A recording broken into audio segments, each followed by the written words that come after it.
जय हिंद दोस्तों। अनुभूति आईसीएस में आपका स्वागत है। आशा करता हूँ आप सब लोग अच्छे होंगे। प्रीवियस चैप्टर में हमने पढ़ा था हिस्ट्री पार्ट ए में, जो कि खान सर की हिस्ट्री की पीडीएफ है। चैप्टर 1 चैप्टर 2 हमने कवर कर लिया था। आज हम लोग चैप्टर 3 देखेंगे। चैप्टर फर्स्ट में हमने पाषाण काल देखा था। चैप्टर सेकंड में हमने सिंधु घाटी सभ्यता देखा था। आज हम लोग देखेंगे ऐतिहासिक काल, हिस्टोरिकल पीरियड। तो आइए स्टार्ट करते हैं। हिस्टोरिकल पीरियड क्या है? ऐतिहासिक काल का मतलब होता है जिसके लिखित स्रोत उपलब्ध होते हैं और इसे पढ़ा भी जा सकता है। इसके अंतर्गत वैदिक काल से लेकर अभी तक का समय आता है। अब इसमें इतिहास के जानने के क्या क्या स्रोत हो सकते हैं, इन सारी चीज़ों को हम लोग देखेंगे।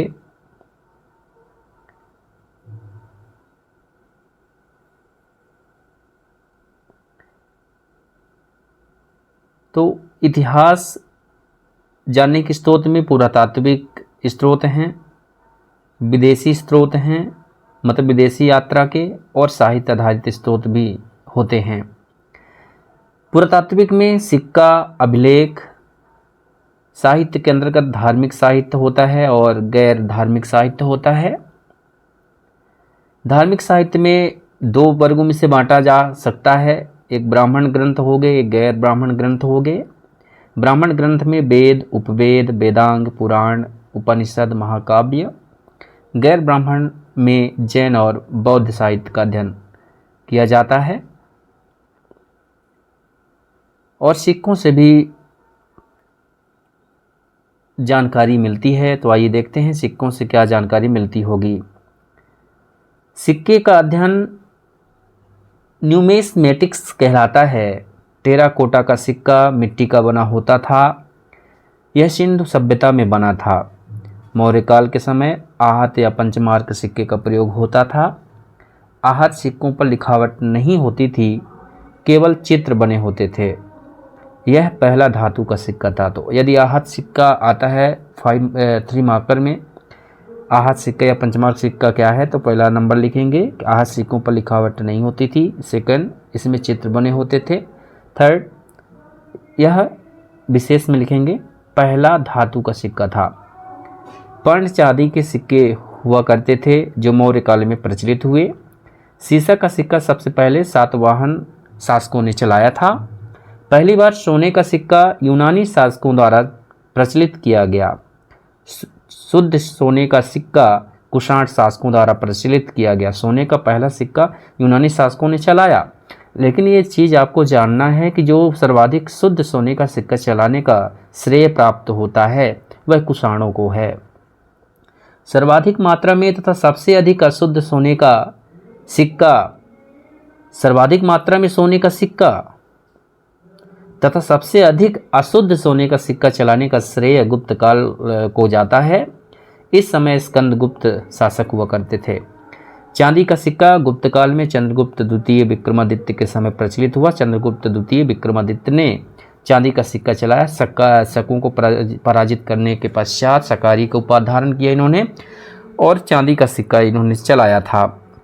राजा रानी का सिक्का गुप्त काल में चंद्रगुप्त द्वितीय विक्रमादित्य के समय प्रचलित हुआ।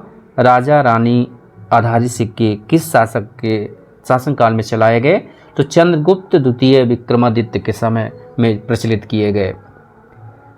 मयूर शैली का सिक्का भी गुप्त काल में समुद्रगुप्त के समय प्रयोग में लाया गया। इस सिक्के का प्रचलन गुप्त काल में सर्वाधिक हुआ करता था। मयूर शैली का सिक्का गुप्त काल में सर्वाधिक, ठीक है। कौड़ी का प्रयोग भी गुप्त काल में, तो गुप्त काल में भी कौड़ी का सिक्के के रूप में कौड़ी का प्रयोग किया जाने लगा। चमड़े का सिक्का हुमायूं के शासनकाल में, तो चमड़े का सिक्का हुमायूं के शासनकाल में शिहाबुद्दीन ने प्रारंभ करवाया था। चांदी के रुपये का प्रारंभ शेरशाह सूरी ने किया। तांबे के दाम का प्रारंभ शेरशाह सूरी ने किया। सोने की असरफी का प्रारंभ भी शेरशाह सूरी ने ही किया था। अभिलेखों से भी हिस्ट्री का ज्ञान होता है। अभिलेख एपिग्राफ इंस्क्रिप्शंस भी कहते हैं। पत्रों को खोदकर लिखना ही अभिलेख कहलाता है। तो पत्रों को खोदकर लिख दीजिए, वही अभिलेख हो जाएगा। जब कई वर्षों बाद कोई पढ़ेगा तो वही अभिलेख कहलाएगा। विश्व में अभिलेख लिखने का प्रारंभ ईरान से हुआ। एक ईरान का शासक था डेरियस, जिसने अभिलेख लिखने का कार्य प्रारंभ किया। भारत में अभिलेख का जनक अशोक को कहा जाता है। पहला अभिलेख बोगज को गोई से मिला, जो कि तुर्की या एशिया माइनर में है। कहाँ है? तुर्की या एशिया माइनर में। पूछा जा सकता है बोगज कोई में 4 देवताओं को लेख मिलता, सभी को पता है, लेकिन ये है कहाँ? तुर्की या एशिया माइनर क्षेत्र में है। अभिलेखों का अध्ययन एपिग्राफी कहलाता है। अब अभिलेख के कई प्रकार होते हैं, आइए देख लेते हैं। अभिलेख के प्रकार। अभिलेख में शिलालेख होता है, एक स्तंभ लेख, भित्ति लेख और गुफा लेख। छोटे पत्थरों पर लिखना शिलालेख कहलाता है। छोटे पत्थरों पर यदि आप लिख रहे हैं वो शिलालेख है। सर्वाधिक प्रचलन शिलालेख का था। स्तंभ लेख दूर से आकर्षित दिखते हैं। स्तंभ के सामने ऊंचे पत्थरों पर लिखना स्तंभ लेख कहलाता है। स्तंभ के समान ऊंचे पत्थरों पर लिखना स्तंभ लेख कहलाता है। प्रमुख अभिलेख देखें। हाथी गुम्फा अभिलेख, जो कि उड़ीसा में है, इसे कलिंग राजा खारवेल द्वारा लिखवाया गया था। इसमें कलिंग युद्ध की चर्चा है। युद्ध के समय कलिंग का राजा नंदराज था, जो कि गंगवंश का था।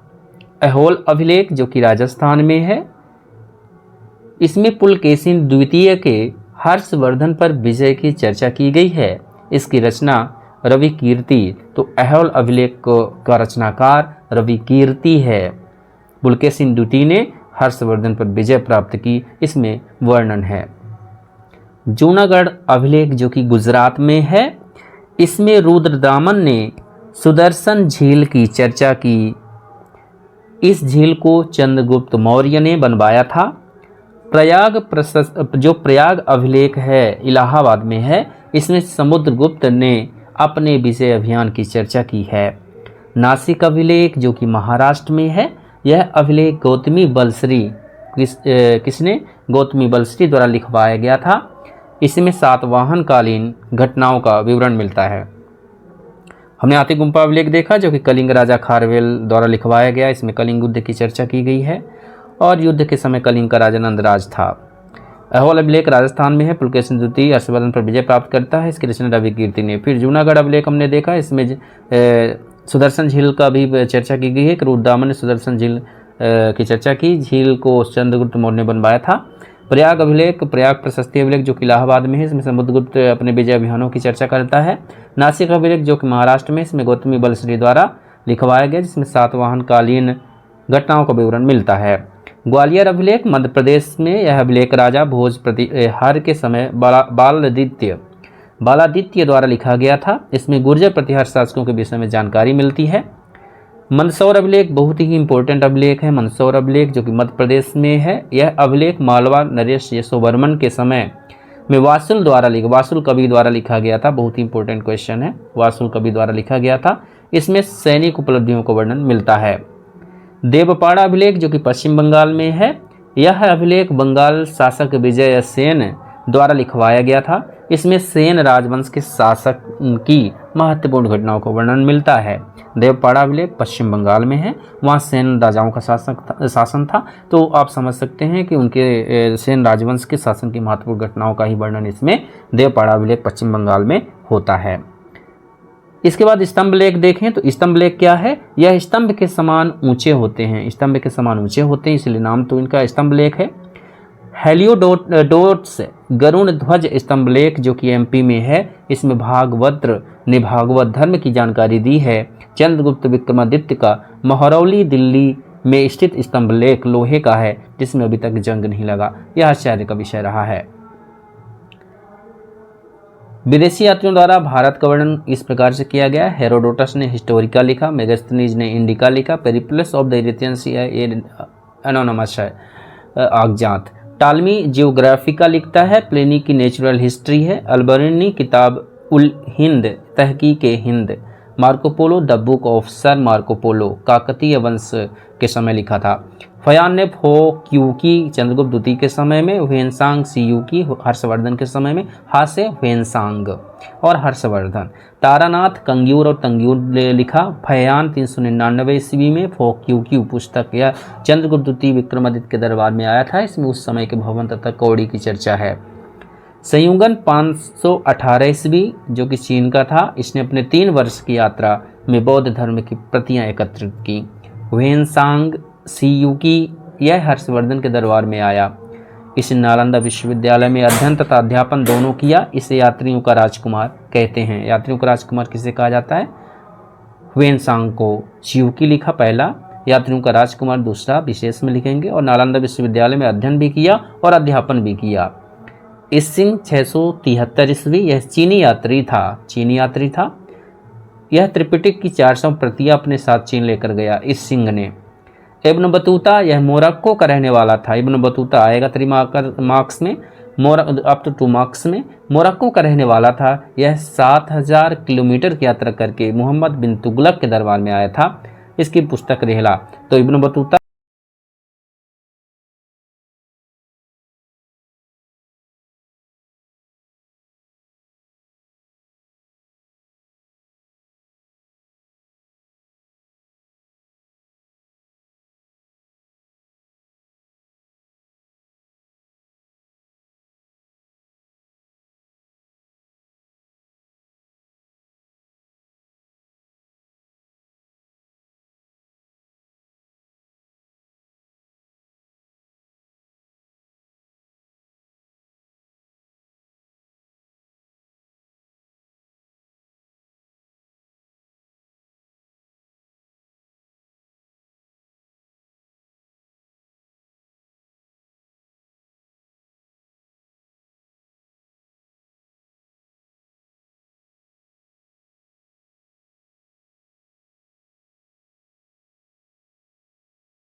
तो हम लोग देख रहे थे कुछ महत्वपूर्ण कृतियाँ, जिसमें से अर्थशास्त्र हमने देखा था। अर्थशास्त्र किसने लिखा? इसका संबंध राजनीति से है। अर्थशास्त्र तो नाम है, लेकिन इसका संबंध किससे है? राजनीति से है। ये चीज़ आपको अच्छे से देख लेना है। इसकी रचना चाणक्य ने किया था। अर्थशास्त्र मैकियावेली की रचना द प्रिंस के समान है। चाणक्य को भारत का मैकियावेली कहा जाता है। अर्थशास्त्र का प्रकाशन समाजशास्त्री द्वारा किया गया था। अर्थशास्त्र का प्रकाशन किसके द्वारा किया गया था? समाजशास्त्री द्वारा किया गया था। तो अर्थशास्त्र का प्रकाशन समाजशास्त्री के द्वारा किया जाता है। आइए पंचतंत्र देखते हैं। पंचतंत्र विष्णु शर्मा की पुस्तक है और चाणक्य थोड़ा इसमें छूट गया। अर्थशास्त्र में 15 अधिकरण इसमें है। विष्णु शर्मा रचित पुस्तक पंचतंत्र को 15 भारतीय तथा 40 विदेशी भाषा में अनुवादित किया गया है।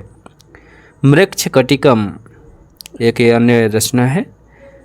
शूद्रक ने मृक्षकटिकम पुस्तक लिखी, जिसका अर्थ होता है मिट्टी का खिलौना। मृक्षकटिकम का अर्थ क्या होता है? मिट्टी का खिलौना।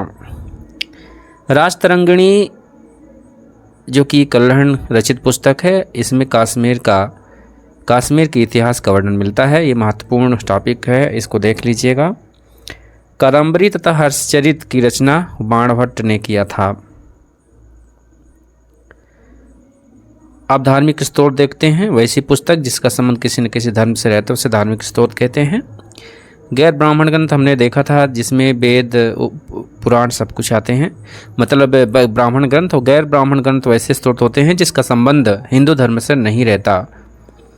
जैन साहित्य इसमें आता है। यह प्राकृतिक भाषा में लिखे गए हैं, जिन्हें आगम कहा जाता है। आगम उदाहरण के लिए 12 अंग, 12 उपांग, आचरांग सूत्र, भगवती सूत्र, कल्प सूत्र, आदि पुराण। तो आदि पुराण का संबंध किससे है? तो जैन धर्म से है। अंग, उपांग, आचारांग, भगवती सूत्र, कल्प सूत्र सभी का संबंध जैन साहित्य से है। आचारांग सूत्र, जिसमें जैन भिक्षुओं के आचार नियम व विधि निषेधों का विवरण दिया गया है। भगवती सूत्र, महावीर के जीवन की चर्चा की गई है। न्याय धम्म कहा सूत्र, महावीर के शिक्षाओं का संग्रह है न्याय धम्म कहा सूत्र में। बौद्ध साहित्य, इन ग्रंथों का संबंध बौद्ध धर्म से है। बौद्ध साहित्य पाली भाषा में मिलते हैं, जबकि जैन साहित्य प्राकृतिक भाषा में मिलते हैं। जातक ग्रंथ में महात्मा बुद्ध के पूर्व जन्म की 200 कहानियां हैं। जातक ग्रंथ का मतलब क्या है? महात्मा बुद्ध के पूर्व जन्मों की इसमें दंत कथाएं हैं, कहानियां हैं। ललित विस्तार में महात्मा बुद्ध की पूरी जीवनी है। ललित विस्तार में महात्मा बुद्ध की पूरी जीवनी है। अंगुत्तर निकाय में बौद्ध जो धर्म का ग्रंथ है अंगुत्तर निकाय, उसमें 16 महाजनपदों का वर्णन किया गया है, चर्चा किया गया है। बौद्ध धर्म की सबसे पवित्र पुस्तक त्रिपिटक है, जो 3 पुस्तकों का समूह है। ये 3 पुस्तकें हैं सुत्त पिटक, विनय पिटक और अभिधम्म पिटक। जो सुत्त पिटक है और सुत्त पिटक सूत, यह सबसे बड़ा पिटक। वैसे सूत्र जो होते हैं वो छोटे होते हैं, लेकिन जो कि सूत पिटक है वो सबसे बड़ा पिटक है। सबसे बड़ा पिटक है तो इसमें समझना चाहिए, इसको बौद्ध धर्म का इंसाइक्लोपीडिया कहा जाता है। विनय पिटक ये सबसे छोटा पिटक है, इसमें बौद्ध धर्म के प्रवेश की चर्चा की गई है। अभिधम्म पिटक, इसमें महात्मा बुद्ध के, अभिधम्म पिटक में क्या है? अभिधम्म पिटक में महात्मा बुद्ध के दार्शनिक विचार हैं अभिधम्म पिटक में। अब ब्राह्मण ग्रंथ देखते हैं। वैसा ग्रंथ जिसका संबंध हिंदू धर्म से है उसे ब्राह्मण ग्रंथ कहा जाता है। सभी ब्राह्मण ग्रंथों में सबसे विशाल शतपथ ब्राह्मण ग्रंथ है। वैदिक काल में जौ को यौ, गेहूं को गोधून तथा चावल को व्रीहि कहा जाता था।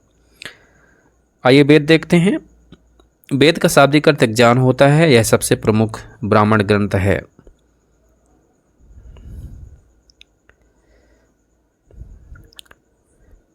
अब वेदों की ये लिस्ट बनी हुई, इस लिस्ट को देखते हैं। ऋग्वेद का एक ज्ञानी कौन था? मतलब गायन करने वाला। ब्राह्मण ग्रंथ क्या है? उपवेद। और ज्ञानी कौन से थे? तो ऋग्वेद के होत्र थे कौशिकीय, ऐतरेय। उपवेद आयुर्वेद है और ज्ञानी प्रजापति। सामवेद गायन करने वाले को उद्गाता कहते थे। 25 ब्राह्मण ग्रंथ है। गंधर्व वेद उपवेद है, नारद ने लिखा था। यजुर्वेद का अध्वर्यु है। तैत्तरीय और शतपथ इससे रिलेटेड है। धनुर्वेद इसको उपवेद है, विश्वामित्र ने लिखा। अथर्ववेद ब्रह्मा, गोपथ, शिल्प वेद और विश्वकर्मा। वेदों की रचना ईश्वर ने की, अतः वेद को अपौरुषेय कहा गया। अपौरुषेय क्यों कहा गया? क्योंकि वेद और वेदों की रचना ईश्वर ने की। गुप्त काल में कृष्ण द्वैपायन व्यास ने वेदों का संकलन किया। प्रारंभ में वेदों की संख्या 3 ऋग्वेद, सामवेद तथा यजुर्वेद थी। अंत में इन्हीं वेदों को त्रयी कहा गया। बाद में अथर्ववेद को शामिल किया गया, इसलिए इसे वेद त्रयी में नहीं रखा गया। ऋग्वेद शाब्दिक अर्थ जिसका मंत्रों ऋचाओं का संग्रह है। इसमें 10 मंडल, 1028 सूक्त तथा 10,580 ऋचाएँ हैं। 10,580 ऋचाओं की अधिकता के कारण ही इसे ऋग्वेद कहा गया। यह सबसे प्राचीन एवं सबसे बड़ा वेद है। इसमें गायत्री मंत्र की चर्चा है जो सूर्य भगवान को समर्पित है। पहली बार शूद्र का प्रयोग ऋग्वेद में हुआ। ऋग्वेद का पहला तथा 10वां मंडल बाद में लिखा गया, जबकि सबसे पहले 7वां मंडल लिखा गया। सबसे पुराना मंडल 7वां मंडल। 9वें मंडल में सोम देवता की चर्चा की गई है। यह जंगल के देवता के रूप में पहचाने जाते हैं। सोम देवता 9वें मंडल में। ऋग्वेद के ज्ञानी को होत्रु कहा जाता है। ऋग्वेद का उपवेद आयुर्वेद है, जिसमें चिकित्सा की चर्चा है। इसके ज्ञानी को प्रजापति कहते हैं। इसमें ही 10 राज युद्ध का वर्णन मिलता है। इसके बाद सामवेद में आ जाते हैं। साम मतलब होता है संगीत, गान। इसमें 1549 मंत्र हैं, किंतु वास्तव में 75 मंत्र ही सामवेद के हैं। बाकी मंत्रों को ऋग्वेद से ग्रहण कर लिया गया है। सामवेद में भारतीय संगीत के साथ स्वर सारे गा मा पा धा नी का की चर्चा है। ये संगीत यज्ञ के समय गाए जाते हैं। सामवेद के ज्ञानी को उद्गाता कहते हैं। सामवेद का उपवेद गंधर्व वेद, गंधर्व वैसे भी जानते हैं कि गाना गाते हैं, तो गंधर्व वेद, गंधर्व वेद के ज्ञानी को नारद कहते हैं। भारतीय संगीत का जन्म सामवेद से हुआ है। यजुर्वेद देखते हैं, इसमें 1990 मंत्र हैं। इसमें युद्ध एवं कर्मकांड, युद्ध और कर्मकांड की चर्चा यजुर्वेद में की गई है। यह एकमात्र वेद है जो गद्य और पद्य दोनों में है। यजुर्वेद, इसमें 2 भाग हैं, एक कृष्ण यजुर्वेद गद्य में लिखा गया, शुक्ल यजुर्वेद पद्य में लिखा गया है। इसके ज्ञानी को अध्वर्यु कहते हैं। यजुर्वेद का उपवेद धनुर्वेद है। यजुर्वेद यजु धनु, धनुर्वेद के ज्ञानी को विश्वामित्र कहते हैं। धनुर्वेद में पारंगत थे। धनुष बाण में वैसे भी राम जी को इन्होंने दिया था शिक्षा, तो धनुर्वेद विश्वामित्र जी ने लिखा। अथर्ववेद, इसकी रचना सबसे बाद में उत्तर वैदिक काल में हुई। इसमें 5849 मंत्र तथा 731 सूक्त हैं। इसमें जादू टोना, वशीकरण, रोग निवारक, औषधि इत्यादि की चर्चा है। अथर्ववेद का उपवेद शिल्पवेद है। अथर्ववेद के ज्ञानी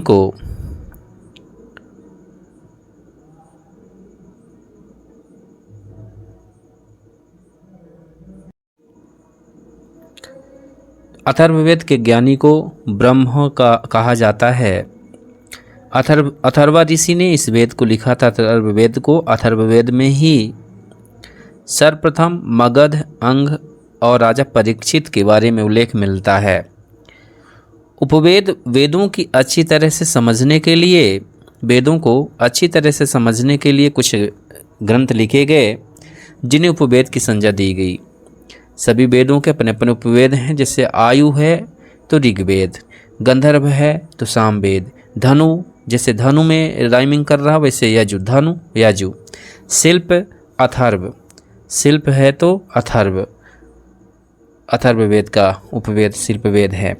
फिर कुछ आरण्यक हैं। आरण्यक मतलब जंगलों में लिखी गई पुस्तक, वैसी पुस्तक जिसकी रचना जंगल में की गई है आरण्यक कहलाता है। इसकी संख्या 7 है। अथर्ववेद को छोड़कर सभी पुस्तक आरण्यक हैं। वेदांग, वेदों की भली भांति समझने के लिए वेदांग की रचना की गई। वेदों को अच्छे से हम समझ सकें इसके लिए रचना की गई वेदांगों की। वेदांग कितने हैं? वेदांग 6 हैं। व्याजो निशि कच्छ, व्याजो निशि कच्छ मतलब व्याकरण, ज्योतिष, निरुक्त शिक्षा, कल्प और छंद। व्याकरण वेद के मुख के बराबर है। व्याकरण वेद का मुख व्याकरण है। ज्योतिष देखते हैं, ज्योतिष देखा जाता है तो आँख से देखते हैं, तो ज्योतिष आँख है वेदों का। वेदों का कान निरुक्त है, निरुक्त शास्त्र। शिक्षा शास्त्र वेद का मस्तिष्क है, उच्चारण का विज्ञान है यह शिक्षा, शिक्षा शास्त्र। कल्प मतलब कल्प शास्त्र, जो कि कर्मकांड का प्रतिपादन किया गया कल्प में। छंद, छंद शास्त्र वेद मंत्रों के सही से उच्चारण से रिलेटेड छंद शास्त्र है। निरुक्त याद रखिएगा, निरुक्त शास्त्र में वेदों का एक कान कहा गया है। व्याकरण की पहली पुस्तक पाणिनि की अष्टाध्यायी थी।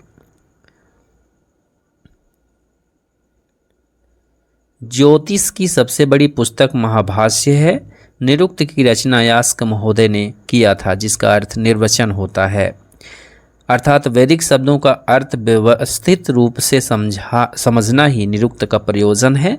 गौतम ऋषि ने कल्प की रचना किया, कल्प की रचना गौतम ऋषि ने किया। वेद वेदांग पढ़ाने वाले अध्यापक को उपाध्याय कहते हैं। पुराण, इसकी रचना महर्षि लोमहर्ष और उग्रश्रवा ने किया था। पुराणों की रचना किसने किया था? महर्षि लोमहर्ष और उग्रश्रवा ने। इसे 5वां वेद और वेदों का वेद कहा जाता है पुराणों को। वेदों का वेद और 5वां वेद किसे कहा जाता है? पुराण को। इसमें प्राचीन राजवंशों की जानकारी भी मिलती है।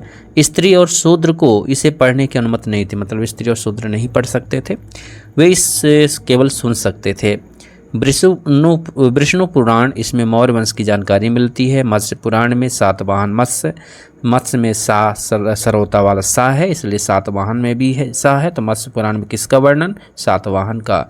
विष्णु पुराण में मौर्य का, और मत्स्य पुराण में विष्णु भगवान के 10 अवतारों का भी चर्चा किया गया है। वायु पुराण, वायु गरुण किसका चिन्ह था? गुप्तों का, तो वायु पुराण से रिलेटेड है। गुप्त वंश की जानकारी इसमें मिलती है वायु पुराण में।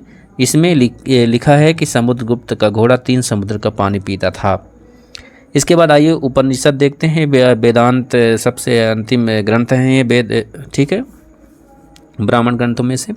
इसका अर्थ होता है गुरु के समीप बैठकर ज्ञान प्राप्त करना। यह ब्राह्मणों को विरुद्ध राजपूतों की एक प्रक्रिया मानी जाती है। उपनिषद 108 हैं, किंतु 13 उपनिषद को ही मान्यता प्राप्त है। बृहद नारायण उपनिषद यह सबसे बड़ा, बृहदारण्यक जिसे कहते हैं, बृहदारण्यक उपनिषद यह सबसे बड़ा तथा प्राचीन है। फिर कठोपनिषद, कठोपनिषद इसमें यम और नाचिकेता आख्यान है। इसमें ओम शब्द के महत्व को दर्शाया गया है। मुंडकोपनिषद, इसमें सत्यमेव जयते की चर्चा की गई है। श्वेताश्वर रूपनिषद, इसमें सत्यम शिवम सुंदरम की बात की गई है। जबालोपनिषद, इसमें ब्रह्मा विष्णु और महेश तथा त्रिमूर्ति की चर्चा है।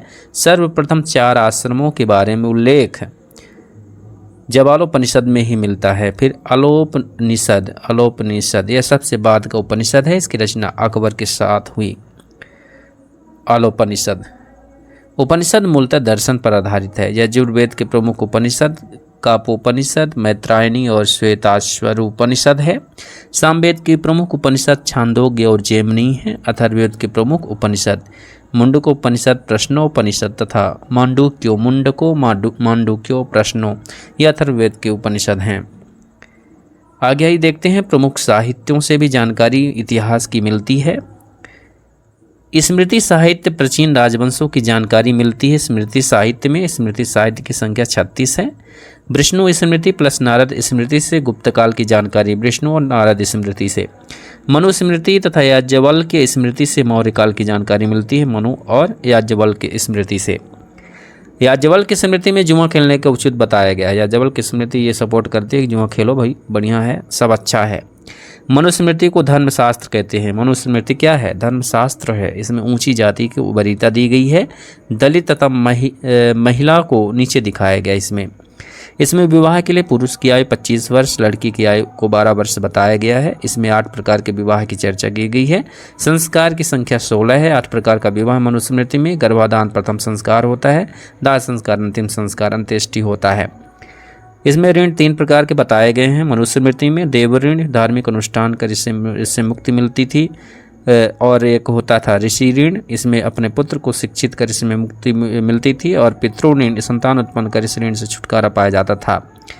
पुरुषार्थ 4 प्रकार के होते हैं। धर्म, अर्थ, काम, मोक्ष। धर्म मतलब सामाजिक नियम व्यवस्था का पालन करना। अर्थ मतलब आर्थिक संसाधन। काम मतलब शारीरिक सुख भोग। मोक्ष मीन्स आत्मा का उद्धार। महाकाव्य देखते हैं। महाकाव्य की संख्या 2 है। रामायण और महाभारत। रामायण इसकी रचना महर्षि वाल्मीकि ने किया था। प्रारंभ इसमें 12,000 श्लोक थे, किंतु वर्तमान में 24,000 श्लोक हैं।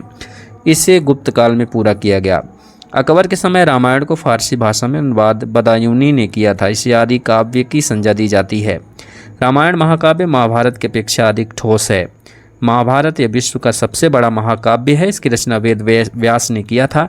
इसका प्रारंभिक नाम जय संहिता था, जिसमें 8800 श्लोक थे। वर्तमान में 1 लाख श्लोक हैं। अब इसे 7 सहस्त्री संहिता अर्थात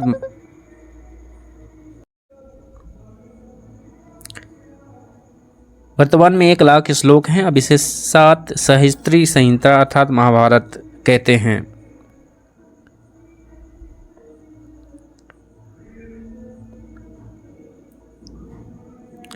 महाभारत में कथोप कथाएं के 7 उपदेश भी हैं। महाभारत के खंडों को पर्व कहा जाता है। इसमें कुल 18 पर्व हैं। सबसे महत्वपूर्ण पर्व भीष्म पर्व है, जिसमें अर्जुन तथा कृष्ण के वार्तालाप की चर्चा है। भीष्म पर्व को भागवत गीता या गीता कहा जाता है। अकबर के समय महाभारत को फारसी भाषा में रज्मनामा के नाम से अनुवाद किया गया। वैदिक काल, इस काल में वेदों की रचना की गई, अतः इसे वैदिक काल कहा गया। यह पूर्णतः ग्रामीण सभ्यता थी। वैदिक काल 1500 ईस्वी पूर्व से 600 ईस्वी पूर्व तक मानी जाती है। संक्रमण काल, संक्रमण काल सिंधु सभ्यता का पतन 1750 ईस्वी तक हो गया। इसके बाद अगले 250 साल में धीरे धीरे वैदिक सभ्यता का विकास प्रारंभ हुआ। इसी 250 साल को संक्रमण काल का कहते हैं। वैदिक काल को 2 भागों में बांटते हैं। अब हम लोग वैदिक काल का अध्ययन कर रहे हैं। वैदिक काल 1500 BC से 600 BC तक माना जाता है। मतलब 1500 ईसा मसीह के जन्म से पूर्व से 1500 वर्ष पहले से 600 वर्ष तक।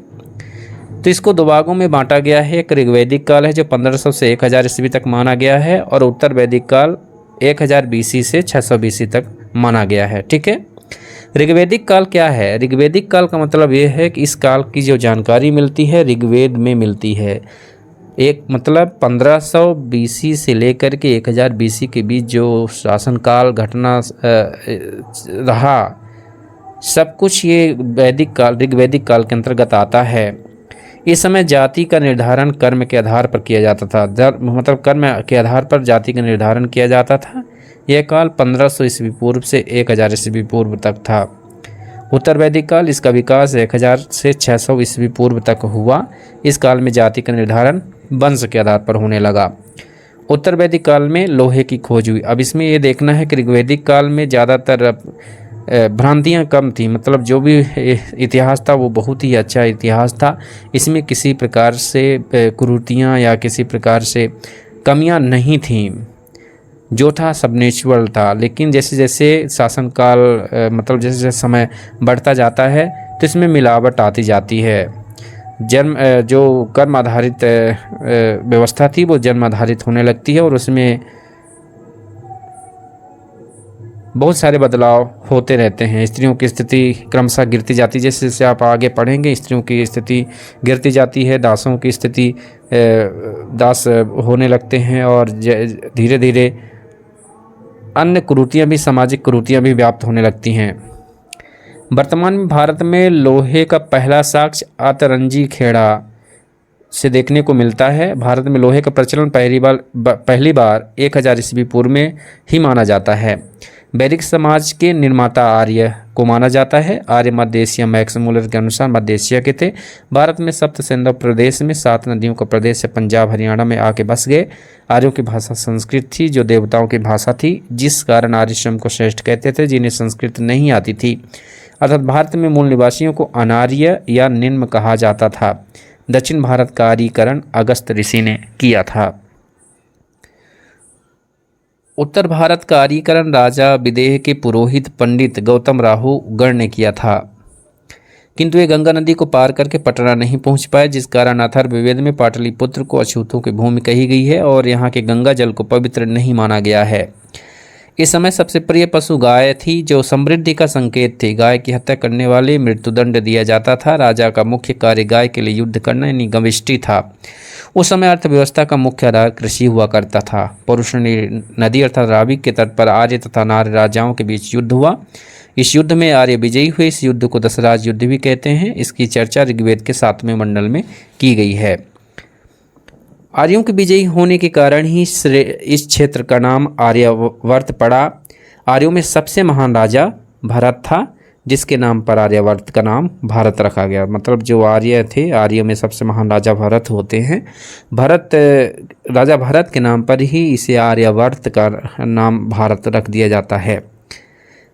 वैदिक काल की वर्ण व्यवस्था इस प्रकार से थी। ब्राह्मण, क्षत्रिय, वैश्य और शूद्र व्यापार दूसरे के यहाँ नौकरी करते थे। शूद्र और वैश्य व्यापार करते थे, और सबसे ऊपर गॉड। वैदिक काल में समाज को 4 वर्गों में बांटा जाता था। ब्राह्मण ये पूजा पाठ, शिक्षा, दीक्षा का कार्य करते थे, इनकी संख्या सबसे कम थी। क्षत्रिय ये रक्षा का कार्य करते थे अर्थात सैनिक होते थे, इनकी संख्या वैश्य से कम थी। वैश्य व्यवसाय करते थे, इनकी संख्या शूद्र से कम थी। शूद्र दूसरों के यहाँ सेवा करते थे अर्थात नौकरी करते थे, इनकी संख्या सर्वाधिक थी। वैदिक काल का सामाजिक जीवन यदि देखें तो वैदिक काल में जीवन को 4 आश्रमों में व्यवस्थित किया गया था। जन्म से 5 वर्ष की अवस्था को बाल्यावस्था या शिशु अवस्था कहा गया। इसके बाद जीवन की 4 अवस्थाएं प्रारंभ हुई। अवस्थाओं की संख्या 4 हैं। ब्रह्मचर्य जो कि 5 से 25 वर्ष यह विद्यार्थी अवस्था था। इसमें जंगल में गुरु से शिक्षा ली जाती थी। विद्यार्थी गुरु के साथ ही रहता था। गृहस्थ जीवन 25 से 50 वर्ष, इसमें विवाह तथा पारिवारिक जीवन का निर्वाह किया जाता था। वानप्रस्थ 50 से 75 वर्ष, इसमें सामाजिक दायित्वों का निर्वहन किया जाता था। 50 से 75 वर्ष में सन्यासी 75 वर्ष, यह 75 वर्ष के बाद की अवस्था थी। इसमें धार्मिक क्रियाकलापों को किया जाता था। वैदिक काल की कुछ नदियाँ, उनका नाम देख लेते हैं। सिंधु को इंडस कहा जाता था। वितस्ता मतलब झेलम, सुवस्तु, स्वात, गोमती, गोमल, सदानीरा, गंडक, बिपाशा, व्यास, कुमुकुर्रम, कुंभा, काबुल, दृशधति, गग्गर को, परुषणी मतलब Ravi, Shutudri means Sutlej, Askini means Chenab, Sushoma means Sohan, Vipasha means Beas. वैदिक साहित्य में सर्वाधिक चर्चा सिंधु नदी की है क्योंकि यह सबसे महत्वपूर्ण नदी थी। वैदिक काल के देवता इंद्र यह सबसे महत्वपूर्ण देवता माने जाते थे। इनकी चर्चा ऋग्वेद में 250 बार की गई है। इन्हें युद्ध तथा वर्षा का देवता कहते थे। इन्हें पुरंदर भी यानी किलों को ढहाने वाला कहा जाता था। अग्नि इसकी चर्चा 200 बार की गई है। वरुण वायु के देवता थे। सोम जंगल के देवता माने जाते हैं। मरुत तूफान के देवता। रौद्र यह सबसे क्रोध वाले देवता थे। इन्हें पशुओं को देवता भी कहा जाता है। रौद्र को। विष्णु संरक्षक एवं पालनकर्ता। पूषण पशुओं का देवता ठीक है। पूषण। गविष्टि का अर्थ होता है गाय के लिए किया गया युद्ध। सीता का अर्थ होता है हल से जोती गई जमीन पर पड़ा निशान, वो सीता कहलाता था। वैदिक काल की प्रमुख देवी उषा जो कि प्रभात की देवी मानी जाती हैं। अरण्यणी जंगल की देवी। इला संकट हरने वाली देवी को इला कहा गया। अदिति सभी देवताओं की देवी कहलाती हैं, देवताओं की माता अदिति। वैदिक काल की सामाजिक व्यवस्था यदि देखें तो वैदिक काल की सामाजिक व्यवस्था इस समय सबसे बड़ा पद राजा का होता था जिसे जनता चुनती थी। राजा को उस समय पर जनता चुनती थी। राजा किसी भी निर्णय को लेने से पहले विभिन्न समितियों में बैठकर इसकी चर्चा करता था। वैदिक काल में 3 प्रमुख संगठन थे, सभा, समिति और विदत। ये 3 संगठन इंस्टीट्यूशन थे। सभा यह निम्न साधारण लोगों का संगठन, जिसकी तुलना आज हम लोकसभा से कर सकते हैं। निम्न साधारण लोगों का संगठन था। इसकी चर्चा 8 बार की गई है ऋग्वेद में। समिति है उच्च वर्ग के लोगों का संगठन था, जैसे राज्यसभा। इसकी चर्चा 9 बार हुई है। 8 बार सभा की, समिति की 9 बार, और उच्च वर्ग के लोगों का संगठन था। विदत यह सबसे महत्वपूर्ण संगठन था ऋग्वेद काल में। इसकी चर्चा 122 बार हुई थी। सभा तथा विदत में भाग लेने की अनुमति महिलाओं को भी थी। सभा और विदत में भाग ले सकते थे, लेकिन महिलाएं समिति में भाग नहीं ले सकती थीं। वैदिक समाज की सबसे छोटी इकाई गांव थी, जिसके मालिक को ग्रामी कहा जाता था। सबसे बड़ी इकाई जन होती थी, जिसके मालिक को राजन कहा जाता था। उत्तर वैदिक काल में लोहे की खोज हो जाने के बाद कृषि तथा अर्थव्यवस्था में तेजी से परिवर्तन होता है। जाहिर सी बात है, लोहे की खोज से तेजी से अर्थव्यवस्था में परिवर्तन होंगे। बाकी आप समझदार हैं, कैसे होंगे। समाज धीरे धीरे ग्रामीण सभ्यता से नगरीय सभ्यता में रूपांतरित होने लगा। जन का आकार बढ़कर जनपद हो गया और यह जनपद आगे चलकर महाजनपद में रूपांतरित होने लगे। भारत में कुल 16 महाजनपद हुए, जिसकी चर्चा बौद्ध ग्रंथ अंगुत्तर निकाय में की गई। 16 महाजनपद में सबसे समृद्ध तथा सबसे शक्तिशाली महाजनपद मगध को माना गया। वैदिक काल में कर को बलि कहते थे। बलि नामक कर लगता था, जबकि देवताओं को खुश करने के लिए पशु बलि भी दी जाती थी। इस समय घड़ा, मनका या मृदभांड 4 प्रकार के होते थे। धूसर, काला लाल, धूसर और मिश्रित मृदभांड। सर्वाधिक प्रचलन धूसर मृदभांड का था, जिस पर चित्र बने होते थे, जिसके कारण इसे चित्रित धूसर मृदभांड भी कहते थे। चित्र बने होते थे इसलिए इसे चित्रित धूसर मृदभांड भी कहते थे। मिश्रित मृदभांड लाल एवं काला दोनों का मिश्रण होता था। इस समय 3 प्रकार के यज्ञ का प्रचलन था, अश्वमेध यज्ञ, वाजपेय यज्ञ, राजसूय यज्ञ। होता क्या था? अश्वमेध यज्ञ जिसमें घोड़ा को यज्ञ करके छोड़ दिया जाता था। जब लवकुश कांड आपने देखा होगा रामायण में, तो उसमें घोड़ा को छोड़ देते, जो भी पकड़ेगा तो वो युद्ध की चुनौती को स्वीकार करना होगा, और युद्ध की चुनौती को पकड़ लेते हैं और युद्ध करते हैं। धीरे धीरे सब को बेहोश कर देते हैं। बाद में राम जी आते हैं और फिर सारी कहानी आपने देखा हो। यही है अश्वमेध यज्ञ।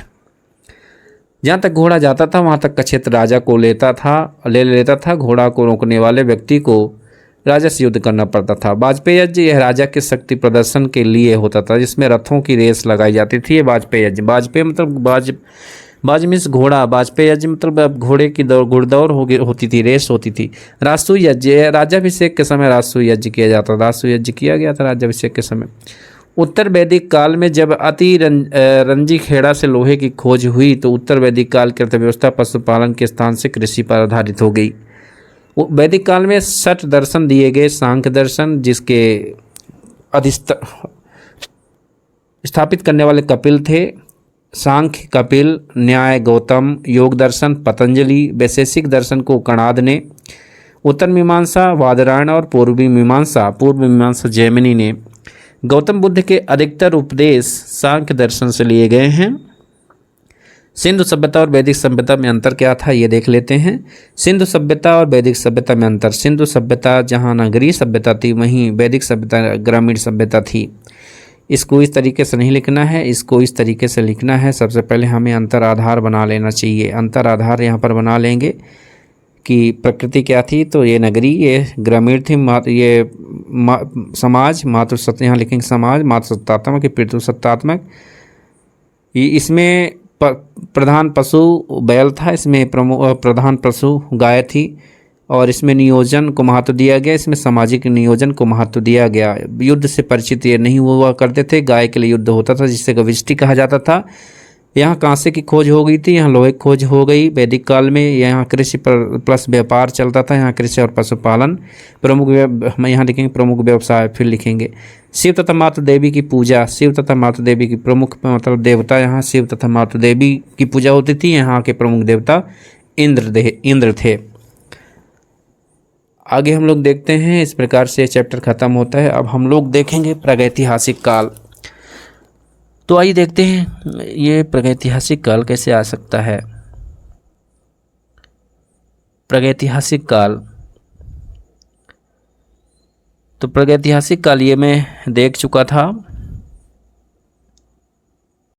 चलिए दोस्तों, नेक्स्ट चैप्टर इसमें है जैन धर्म। तो आइए जैन धर्म के बारे में देखते हैं।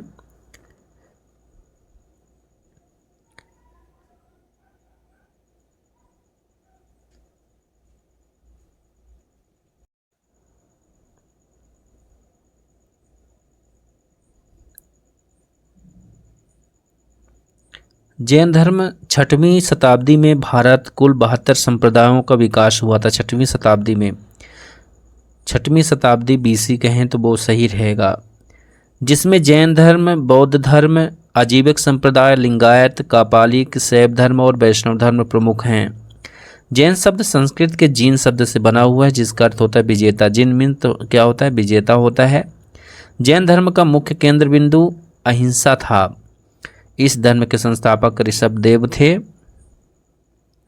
जैन धर्म के प्रवर्तक को तीर्थंकर कहा जाता है।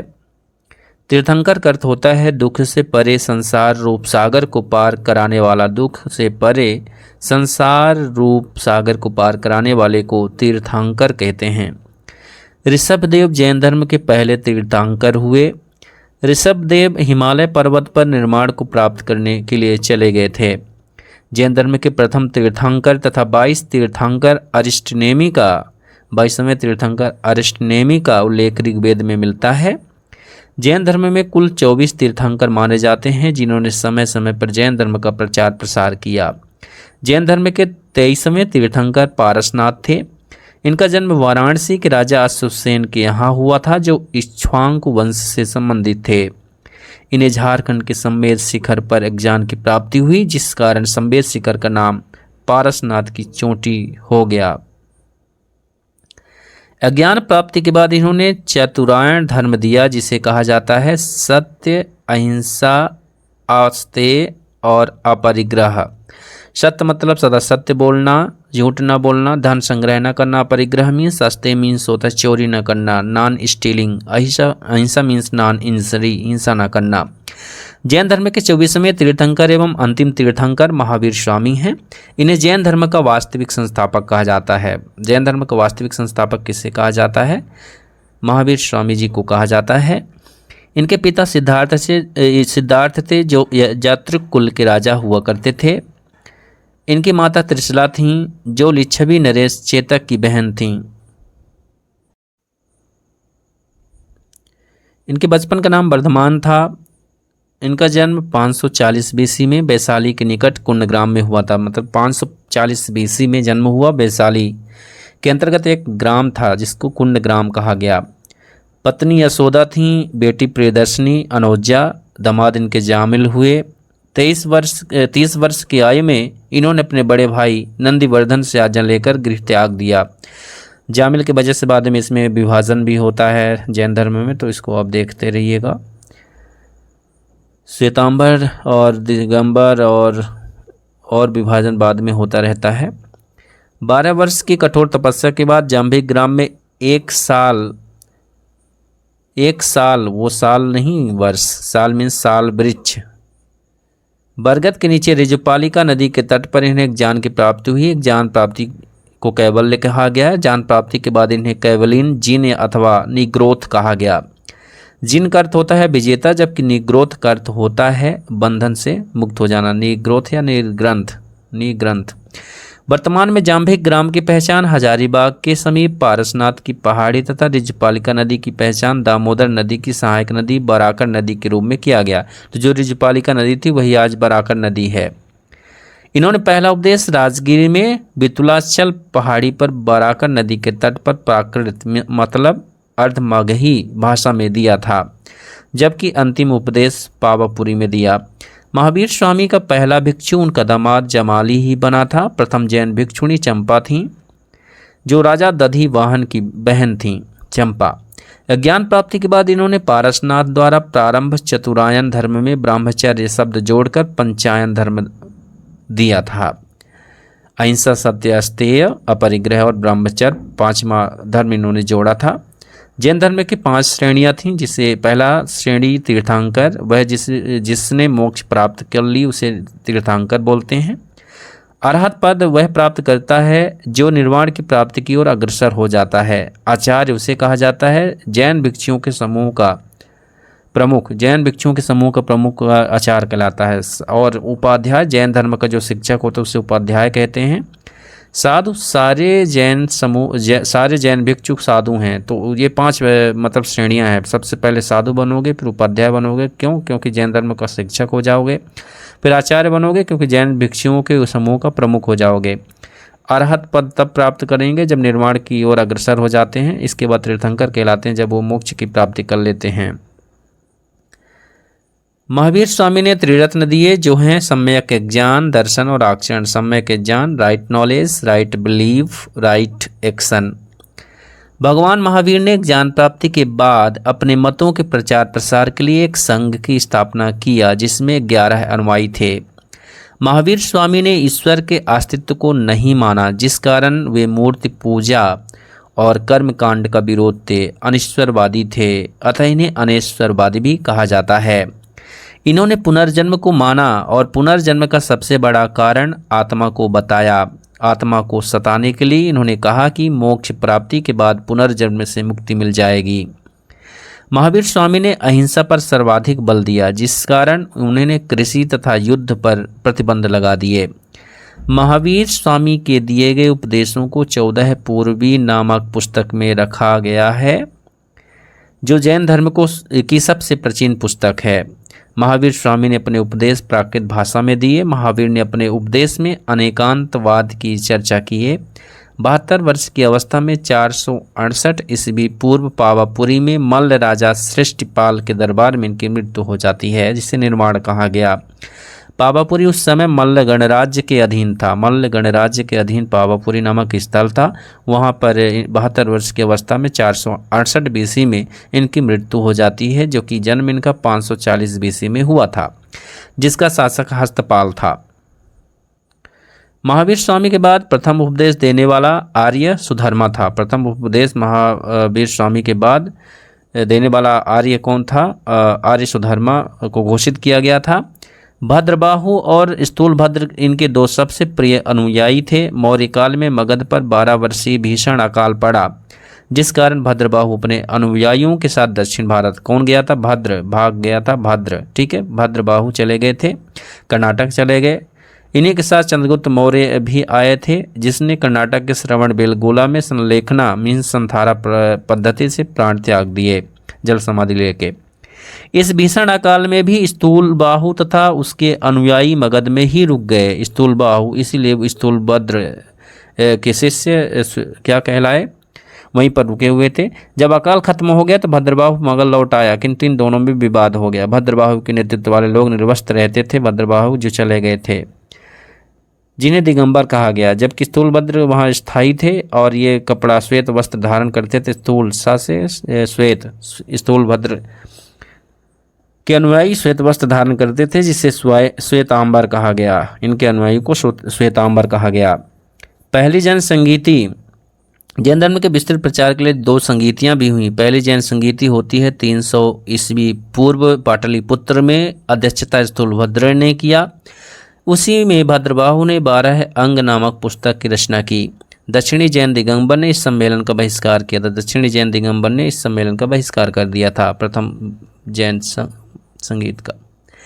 द्वितीय जैन संगीति, यह 6ठी शताब्दी में गुजरात के वल्लभी में हुआ था। इसकी अध्यक्षता देवाधि क्षमा श्रवण ने किया था। देवाधि क्षमा श्रवण ने किया था। उसी संगीति में 12 उपांग की रचना की गई। जैन साहित्य को आगम कहा जाता है। जैन भिक्षु के निवास को वसदे कहा गया है। जैन तीर्थंकरों के जीवनी भद्रबाहु द्वारा रचित कल्पसूत्र है। जीवनी, जैन तीर्थंकरों की जीवनी क्या है? भद्रबाहु रचित कल्पसूत्र है, जो संस्कृत भाषा में है। कल्पसूत्र का संस्कृत भाषा में है। अनुव्रत सिद्धांत जैन धर्म से संबंधित है। अणुव्रत सिद्धांत, साधवाद, अनेकांतवाद, सप्तभृंगी ज्ञान, जीन, निग्रोध, तीर्थंकर, कैवल्य सभी का संबंध जैन धर्म से है। महावीर के समकालीन शासक बिंबिसार, चंडप्रद्योत, अजातशत्रु, दधिवाहन तथा चेटक थे। जैन धर्म मानने वाला प्रमुख राजा अजातशत्रु, उदयन, वदराज, चंद्रगुप्त मौर्य, खारवेल, राष्ट्रकूट, अमोघवर्ष, चंदेल शासक थे। जैन मंदिर हाथीसिंह गुजरात राज्य में स्थित है। जैन मंदिर हाथीसिंह गुजरात राज्य में स्थित है। प्रसिद्ध जैनी जल मंदिर बिहार राज्य के पावापुरी में स्थित है। मथुरा कला का संबंध जैन धर्म और बौद्ध धर्म तथा हिंदू धर्म तीनों से है। जैन धर्म सर्वाधिक व्यापारी वर्ग के बीच फैला। महावीर के अनुयायियों को ग्रंथ के रूप में जाना जाता था। महावीर के मुख्य शिष्य को गंधर कहा जाता था। महावीर के धार्मिक उपदेशों का संकलन पूर्वा नामक पुस्तक में है। जियो और जीने दो महावीर स्वामी का कथन है। जैन धर्म को अंतिम राज्य की संरक्षण गुजरात के चालुक्य वंश के राजाओं ने दिया। महावीर एक गांव में 1 दिन से अधिक तथा एक शहर में 5 दिन से अधिक नहीं रहते थे। जैन धर्म के प्रमुख ग्रंथ इस प्रकार से हैं। प्राकृत भाषा में मिले उदाहरण 12 अंग, 12 उपांग, आचारांग सूत्र, भगवती सूत्र, कल्पसूत्र आदि पुराण। आचारांग सूत्र में जैन भिक्षुओं के आचार नियम, विधि, निषेधों का विवरण है। भगवती सूत्र में इसमें महावीर के जीवन की चर्चा है। न्याय धम्म का सूत्र महावीर के शिक्षाओं के इसमें संग्रह किया गया है। प्रमुख जैन मंदिर देख लेते हैं। मौर्य काल में मथुरा जैन धर्म का प्रमुख केंद्र था। कर्नाटक में चामुंड शासकों ने गोमतेश्वर का जैन मंदिर बनवाया, जिसे बाहुबली का मंदिर भी कहा जाता है। कर्नाटक में चामुंड शासकों ने बनवाया था। मध्य प्रदेश में चंदेल शासकों ने खजुराहो में जैन मंदिर बनवाया, जिसमें बाहुबली की मूर्ति, गोमतेश्वर की मूर्ति है। खजुराहो हिंदू और जैन दोनों का पवित्र स्थल है, जबकि अजंता बौद्ध, जैन और हिंदू तीनों का पवित्र स्थल है। राजस्थान में माउंट आबू पहाड़ी पर दिलवाड़ा का प्रसिद्ध जैन मंदिर बिमल शाह के सामंत अधिकारी वस्तुपाल तथा तेजपाल के द्वारा बनवाया गया था। श्वेतांबर और दिगंबर में अंतर यह है, स्थूलभद्र के शिष्य, भद्रबाहु के शिष्य, सफ़ेद वस्त्र, निर्वस्त्र, महिलाओं को मोक्ष मिल सकता है, इसमें महिलाओं को मोक्ष नहीं मिल सकता। 19वें तीर्थंकर मल्लिनाथ महिला थीं, श्वेतांबर कहता है, और इसमें पुरुष मानते हैं मल्लिनाथ को, दिगंबर। इसके अनुसार महावीर स्वामी विवाहित थे और श्वेतांबर मानता है, दिगंबर मानता है कि अविवाहित थे। जैन धर्म के पिछड़ने के कारण क्या थे? ये पहला तो कठिन भाषा थी, दूसरा था कठोर, इनका नियम बहुत कठोर था। महिलाओं की बराबरी न होना, राजाओं का संरक्षण न प्राप्त होना, निर्वस्त्र रहना और ब्रह्मचर्य रहना। प्रमुख जैन तीर्थंकर और उनके प्रतीक चिन्ह देख लेते हैं। ऋषभ देव जी का बैल था, अजीतनाथ दूसरे हाथी, संभवनाथ का अश्व, 64वें पद्म प्रभु का कमल था। पद्म मतलब कमल होता ही है, तो कमल। सुपार्श्वनाथ का स्वास्तिक, स्वास्तिक, ठीक है। मल्लिनाथ का कलश था, मल्लिनाथ का कलश था। नेमिनाथ का नीलकमल, नेमिनाथ नीलकमल। अरिष्टनेमी का शंख, अरिष्टनेमी का संघ था, कृष्ण से रिलेटेड थे तो ये ऐसा आप रिलेट करिए कि संघ था, अरिष्ट नेमि का। पारसनाथ का सर्प था, पारसनाथ का क्या था, सर्प था। महावीर स्वामी का चिन्ह था, महावीर स्वामी का चिन्ह चिन्ह था। इसके बाद हम लोग बौद्ध धर्म देख लेते हैं, फिर आज की सेशन को ख़त्म करते हैं। अगले सेशन में अगला चैप्टर देखेंगे। बौद्ध धर्म, बुद्धिज्म। बौद्ध धर्म का प्रारंभ महात्मा बुद्ध ने किया। महात्मा बुद्ध का बचपन का नाम क्या था, सिद्धार्थ था। इनका जन्म 563 BC में हुआ था, नेपाल के लुम्बिनी कपिलवस्तु में। पिता सुद्धोधन क्षत्रिय शाक्य गण के प्रधान थे। माता महामाया कोलीय वंश की थीं। जन्म के 7 दिन बाद महामाया की मतलब इनकी माता जी की मृत्यु हो जाती है। फिर प्रजापति गौतमी इनकी मौसी थी, उनके द्वारा लालन पालन इनका किया जाता है, इसलिए मौसी भी थी और सौतेली माता भी थी।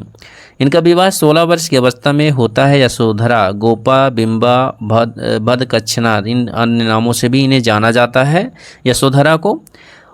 और पुत्र राहुल इनके हुए, पुत्र राहुल। सिद्धार्थ को तथागत, कनक मुनि, शाक्य मुनि भी कहते हैं। तथागत, कनक मुनि, शाक्य मुनि, ये अन्य नाम है सिद्धार्थ के। इन्हें एशिया का ज्योतिर्पुंज, लाइट ऑफ एशिया भी कहा जाता है। एक दिन उन्होंने अपने राज्य में नगर भ्रमण के दौरान वे 4 अवस्थाओं में व्यक्तियों को देखा। क्या क्या इन्होंने देखा, पहले गरीब देखा, फिर बीमार देखा, फिर वृद्ध व्यक्ति देखा, फिर शव देखा, वृद्ध फिर शव, तथा फिर एक सन्यासी को देख लिया, जिसके कारण इनके मन में वैराग्य, गृह त्याग की भावना, इच्छा उत्पन्न हो गई। ये 29 वर्ष की आयु में अपना गृह त्याग देते हैं, जिसे बौद्ध धर्म में महाभिनिष्क्रमण कहा गया।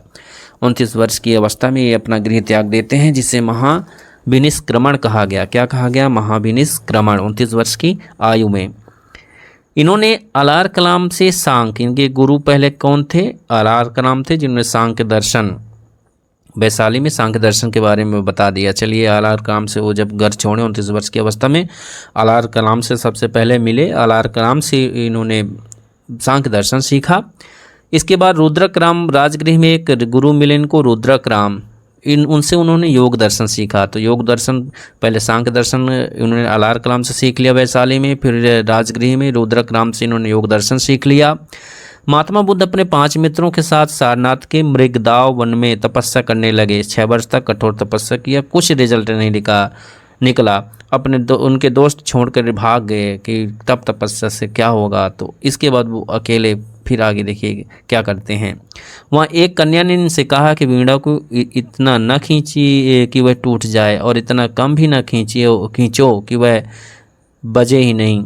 इस बात को सुनकर महात्मा बुद्ध सारनाथ से गया मतलब उरुवेला, गया में एक उरुवेला स्थल है, वहाँ चले गए और तपस्या करने लगे। यहाँ इन्होंने निरंजना फाल्गु नदी है, जहाँ गया जी में आज भी पितरों को लेकर जाया जाता है। तो तट पर पीपल वृक्ष के नीचे बैसाख पूर्णिमा का दिन था और इन्हें ज्ञान की प्राप्ति हुई। ज्ञान प्राप्ति के बाद वह वृक्ष महाबोधि वृक्ष कहलाया तथा यह स्थान बोध गया कहलाया। अज्ञान प्राप्ति के बाद इन्हें महात्मा बुद्ध कहा गया। बुद्ध का शाब्दिक अर्थ है ज्ञान संपन्न व्यक्ति। बुद्ध मीन्स ज्ञान संपन्न व्यक्ति। इन्होंने अपना पहला उपदेश सारनाथ में अपने मित्रों को दिया, जिससे बौद्ध धर्म में महाचक्र प्रवर्तन कहा जाता है। महाधर्म चक्र प्रवर्तन। इन्होंने सर्वाधिक उपदेश कौशल देश की राजधानी श्रावस्ती में दिया, जो कि पाली भाषा में निहित है। इन्होंने श्रावस्ती में अंगुलीमाल डाकू को शिक्षा दी। श्रावस्ती में ही महात्मा बुद्ध के सबसे प्रिय शिष्य आनंद और उपाली थे। आनंद के कहने पर महात्मा बुद्ध ने महिलाओं को भी बौद्ध संघ में प्रवेश की अनुमति वैशाली में दिए और उन्होंने कहा कि बौद्ध धर्म ज़्यादा दिन तक नहीं चलेगा। बात सही कहा उन्होंने, नहीं चला, बाद में यही हुआ। बौद्ध धर्म अपनाने वाली पहली महिला गौतमी और दूसरी महिला आम्रपाली थीं। बौद्ध धर्म अपनाने वाला पहला पुरुष तपस्सु और मल्ली था। बौद्ध धर्म को अपनाने वाला पहला पुरुष कौन था? तपस्सु तथा मल्ली। महात्मा बुद्ध ने कहा कि मेरे उपदेशों को अंधविश्वास के रूप में मत मानो, बल्कि इसे तर्क के आधार पर अपनाओ। महात्मा बुद्ध के 4 सत्य वचन थे। संसार दुखों से भरा है, सभी के दुखों का कोई न कोई कारण अवश्य है। दुख का सबसे बड़ा कारण इच्छा है, इच्छा पर नियंत्रण पाया जा सकता है। अष्टांगिक मार्ग की बात करें, फोल्ड पाथ, तो इसमें सब 8 अष्टांगिक मार्ग था। सम्यक दृष्टि मीन्स राइट ऑब्जर्वेशन होना चाहिए, सम्यक संकल्प मीन्स राइट डिटर्मिनेशन, फिर राइट स्पीच हो मतलब सम्यक वाणी, फिर सम्यक कर्मांत राइट एक्शन, फिर सम्यक आजीव राइट लिवलीहुड, सम्यक व्यायाम राइट एक्सरसाइज, सम्यक स्मृति राइट मेमोरी और सम्यक समाधि राइट मेडिटेशन। इन अष्टांगिक मार्ग को अपना करके व्यक्ति सुखी रह सकता है। महात्मा बुद्ध ने इच्छा पर नियंत्रण पाने के लिए अष्टांगिक मार्ग, मध्य मार्ग यानी बीच का रास्ता दिया और कहा व्यक्ति की इच्छा इतनी बड़ी नहीं होनी चाहिए कि वह पूरी नहीं हो सके और इच्छा इतनी भी छोटी नहीं होनी चाहिए कि पूरा होने पर भी संतुष्ट न हो। महात्मा बुद्ध ने कहा कि यदि कोई इच्छा अधूरी रहेगी तो वह पुनर्जन्म का कारण बनेगी। पुनर्जन्म से छुटकारा पाने के लिए इच्छा को मारना पड़ेगा। इस क्रिया को उन्होंने मोक्ष कहा। महात्मा बुद्ध अपना उपदेश पाली भाषा में देते थे। महात्मा बुद्ध ने निर्वाण प्राप्ति को सरल बनाने हेतु 10 शीलों पर बल दिया जो निम्न में हैं। 10 शील इस प्रकार से हैं। पहले तो 5 वही हैं, अहिंसा, सत्य, अस्तेय, अपरिग्रह और ब्रह्मचर्य। फिर है मद्य सेवन न करना, नो स्मोकिंग या नॉन स्मोक ड्रिंकिंग। फिर नॉन स्टॉप ईटिंग, असमय भोजन न करना। और फिर सुखप्रद बिस्तर पर नहीं सोना, धन का संचय न करना, स्त्रियों से दूर रहना, नृत्य गान आदि से दूर रहना। ये 10 इन्होंने शील दिया। 10 परसेप्ट्स। मगध के राजा बिंबिसार ने बुद्ध के निर्वास के लिए बेलूवन नामक महाविहार दे दिया। किसने? बिंबिसार ने। लिच्छवियों ने बुद्ध के निवास के लिए कुटाग्रशाला दिया। गौतम बुद्ध उदाइन के शासनकाल में कौसंबी आए थे। बुद्ध के अनुयायी 2 भागों में विभाजित थे। भिक्षुक बौद्ध धर्म के प्रचार हेतु संन्यास ग्रहण करने वाले व्यक्ति भिक्षुक कहलाए। उपासक वे होते थे जो गृहस्थ जीवन में रहते हुए बौद्ध धर्म अपनाते थे। महात्मा बुद्ध ने 3 दर्शन दिए। एक अनिश्वरवाद इन्होंने दिया, अर्थात ईश्वर का कोई अस्तित्व नहीं है। एक शून्यवाद दिया, कोई भी व्यक्ति सर्वोपरि नहीं है, ना ही सर्वशक्तिमान है, यह शून्यवाद है। क्षणिकवाद, संसार की सभी वस्तुएं क्षणिक हैं, इनका विनाश निश्चित है, अर्थात ये सभी वस्तुएं क्षणिक हैं, ये क्षणिकवाद है। बौद्ध धर्म के 3 प्रमुख सिद्धांतों को त्रिरत्न कहते हैं, बुद्ध, संघ और धम्म। महात्मा बुद्ध का सबसे पहले शिक्षा का संकलन त्रिपिटक में है। बौद्ध धर्म के त्रिपिटक विनय पिटक, सुत्त पिटक और अभिधम्म पिटक हैं। त्रिपिटक का अर्थ ज्ञान भरा टोकरी होता है। त्रिपिटक श्रीलंका में सिन्हली भाषा में लिखा गया। बौद्ध धर्म में प्रवेश की न्यूनतम आयु 15 वर्ष थी। बुद्ध अपने जीवन काल में ही संघ का प्रमुख देवदत्त को बनाना चाहते थे। महात्मा बुद्ध ने अपना अंतिम उपदेश कुशीनगर में सुभद्र को दिया था। महात्मा बुद्ध उपदेश देते हुए पावापुरी पहुँचे, जहाँ एक जैन भिक्षु चंद्र ने इन्हें सुअर का मांस या जहरीली मशरूम खिला दिया था। महात्मा बुद्ध की तबीयत बिगड़ने लगी और उन्हें डायरिया हो गया। यूपी के मल्ल महाजनपद में स्थित कुशीनगर में उनकी मृत्यु हो गई,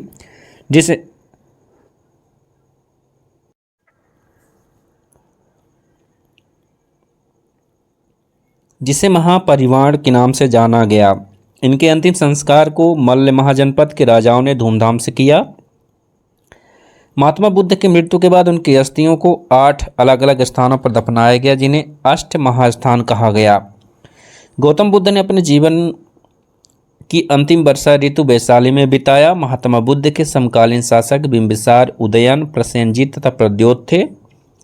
महात्मा बुद्ध की मृत्यु 483 BC में हुई। इनके मृत्यु के बाद बौद्ध धर्म के प्रचार के लिए 4 बौद्ध संगीतियाँ हुईं, जो कि राजा महाराजा आजा, मतलब राजगीर में महाकश्यप ने पुरोहित थे। राजा अजातशत्रु के समय में राजा महाराजा आजा। तो फिर 483 BC में पहली संगीत होती है, दूसरी 383 में होती है, वैशाली में होती है। कालाशोक उस समय का राजा हुआ करता था, सब कामी इसका पुरोहित बना। पाटलिपुत्र अशोक, मोगलीपुत्र तिस। पाटलिपुत्र में तीसरी होती 250 BC में, अशोक के समय में। मोगलीपुत्र तिस इसका पुरोहित थे। फिर प्रथम शताब्दी में होती है कुंडलवन में, कनिष्क के समय में। वसुमित्र इसके अध्यक्ष थे और उपाध्यक्ष सुघोष थे।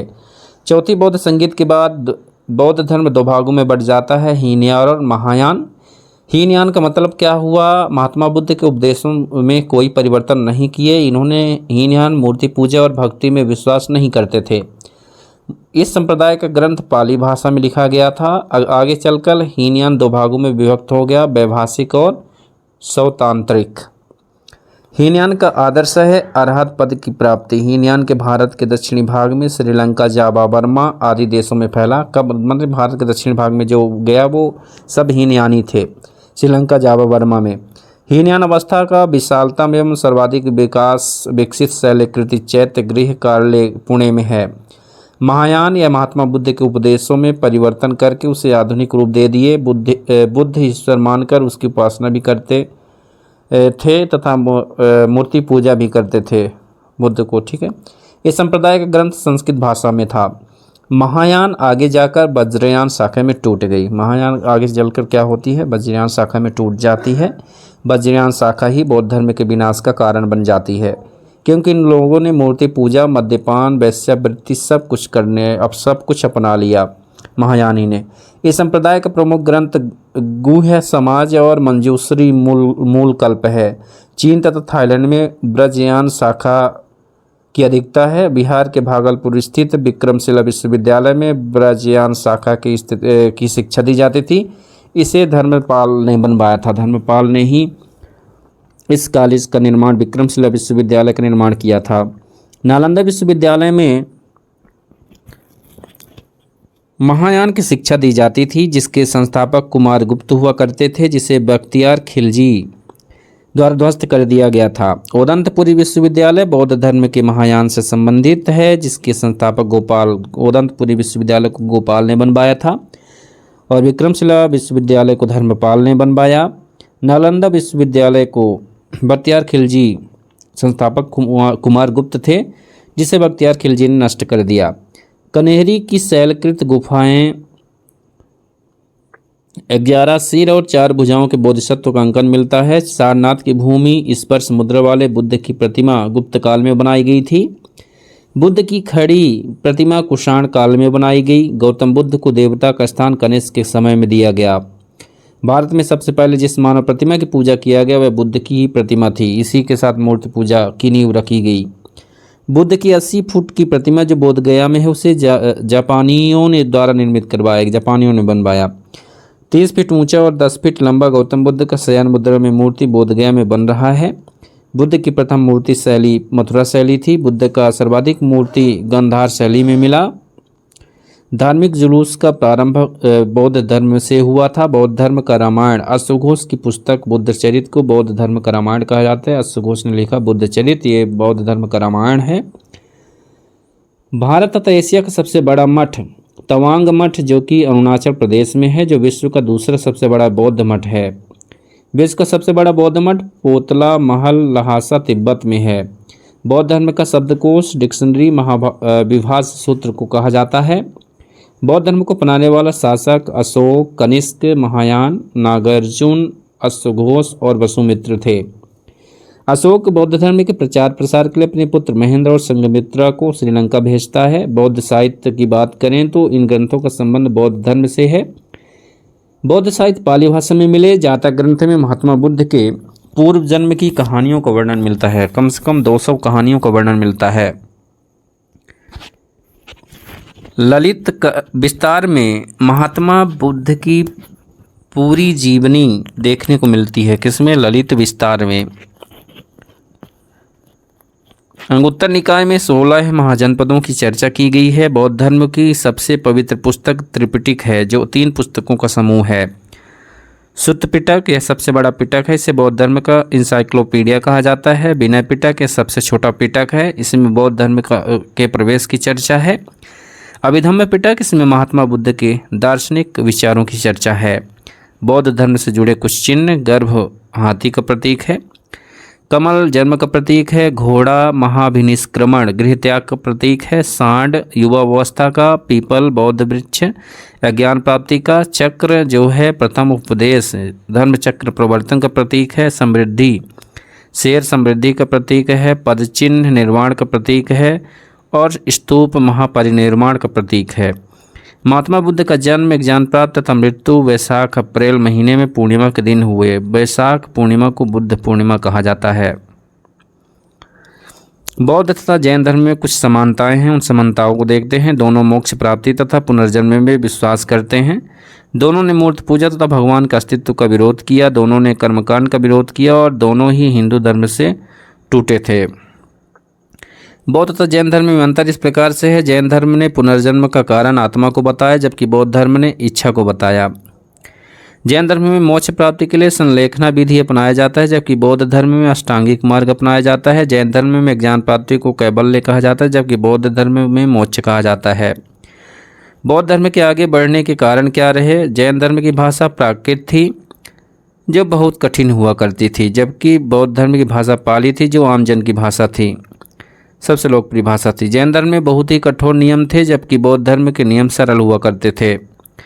जैन धर्म में महिलाओं को सम्मान नहीं दिया गया, जबकि बौद्ध धर्म में महिलाओं को बराबरी का अधिकार दिया गया। जैन धर्म में ब्रह्मचर्य अहिंसा पर बहुत अधिक ध्यान दिया गया, जबकि बौद्ध धर्म ने इस ओर कोई ध्यान नहीं दिया। जैन धर्म में निर्वस्त्र रहने का प्रावधान था, जो असभ्य प्रतीत होता था, जबकि बौद्ध धर्म में निर्वस्त्र रहने का प्रावधान नहीं था। जैन धर्म में केवल 2 संगीतियाँ हुई, जबकि 900 वर्ष के अंतराल पर, जबकि बौद्ध धर्म में 4 संगीतियाँ हुई, जो कि 100 वर्ष के अंतराल पर हुई। जैन धर्म को बड़े बड़े राजाओं का समर्थन नहीं मिल सका। जैन धर्म को मानने वाले प्रमुख राजा चंद्रगुप्त मौर्य तथा खारवेल थे, जबकि बौद्ध धर्म को बड़े बड़े राजाओं का संरक्षण मिला। बौद्ध धर्म मानने वाले प्रमुख राजा अशोक, कनिष्क, पालवंश, चीन एवं पूर्वी एशिया थे। जैन धर्म तथा बौद्ध धर्म दोनों के पिछड़ने के कारण क्या रहे? दोनों ही धर्म हिंदू धर्म के कुरीतियों के विरुद्ध आवाज उठाकर आगे बढ़े हुए थे। इन लोगों ने मूर्ति पूजा तथा कर्मकांड का विरोध किया, किंतु कालांतर में इन लोगों ने भी कुरीतियाँ आ गईं। इन लोगों ने भी मूर्ति पूजा तथा कर्मकांड प्रारंभ कर दिया। मतलब इन्होंने भी जिन चीज़ों का विरोध करके खड़े हुए थे, उन्हीं चीज़ों को फिर से अपना लिया, तो इनका क्रेज खत्म हो गया। दोनों धर्मों ने हिंदू धर्म के वर्ण जाति प्रथा का विरोध किया, किंतु कालांतर में इनमें भी जाति व्यवस्था आ गई। जाति प्रथा का विरोध किया, फिर जाति व्यवस्था अपना लिया, तो फिर इनको डाउनफॉल तो होना ही था। बौद्ध तथा जैन मठों के मठाधीश धार्मिक हिंदुओं पर कम ध्यान देने लगे, मतलब धार्मिक बिंदुओं पर कम ध्यान देने लगे तथा भोग विलास में लग गए। जैन तथा बौद्ध धर्म की कमजोर स्थिति का फायदा उठाकर शंकराचार्य ने हिंदू लोगों को जागरूक किया। साथ ही गुप्त काल के राजाओं ने हिंदू धर्म में अनेक त्योहार इत्यादि जोड़कर हिंदुओं को एकत्रित कर दिया। इस प्रकार से ये भी चैप्टर खत्म हुआ। इसके बाद हम लोग देखेंगे भारत के प्रमुख धर्म।